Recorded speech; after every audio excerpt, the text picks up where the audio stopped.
Hi there and welcome to another video from HEGARTYMATHS. It's Mr. Hegarty here, and in this video we're going to talk a little bit about some of the calculator skills that will help you through your GCSE or A-level maths. Okay, our aim today is to be able to check an answer to simultaneous equations using your calculator. Right, here's a typical question you come up with in the exam.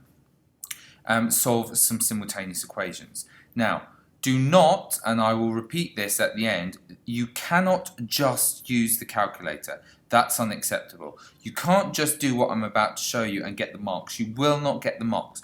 You have to, do the method, show your workings, label the equations. You have to make the coefficients the same. So maybe you multiply that one by 4 and you multiply that one by 3. So you would get 12x plus 28y is equal to 4 times this, which would be equal to 104, and 3 times this would be 12x plus 15y is going to be equal to 39. These are now your new equations, maybe 3 and 4, and you might subtract 3 take away 4, and you would get that 13y is going to be equal to 65.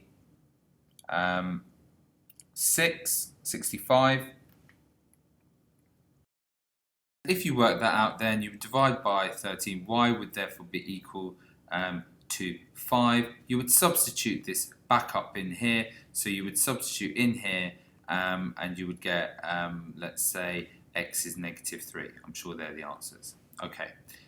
Now, you must know how to do that. Do not substitute this method for what I'm about to show you. This is purely a check method. So what you can do is you can get your calculator, and what you can do is you can put it on mode and then press equation. We're dealing with the first type, linear equations. Some numbers of x plus some numbers of y is equals a number. So press 1. Now, what are the coefficient of x? The coefficient of our x here is 3. The coefficient of our y is 7. The number is 26. Press equals. Then 4, 5 and 13. Press equals. It tells us that x is negative 3. We actually are correct. That's good. And it tells us that y is equal to 5. We are also correct there. And that is how you use the calculator to check an answer in the exam. I will repeat again. You must not use this to do the question. If you just wrote that down, that will not get you the marks in the exam. It will be not good enough. Right, next one. Now, you'll notice here we've got a's and b's, but it doesn't matter if you call them x's or y's as long as they're constants. So let's just use the calculator to do this one, but you in the exam must work it out yourself. So mode, and we do equation, and we're dealing with the top one, number 1. We have 5a, so 5, we have 3b, and we have equal to 9, and then we've got 2a, negative 3b, so negative 3b is equal to 12.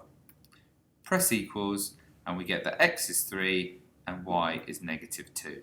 So x, or a even, is equal to 3, and y, which is our b, is equal to negative 2. Does that work here? Yes, this would end up being 6. Negative 3 times negative 2 is also 6. 6 and 6 is 12. So we are correct.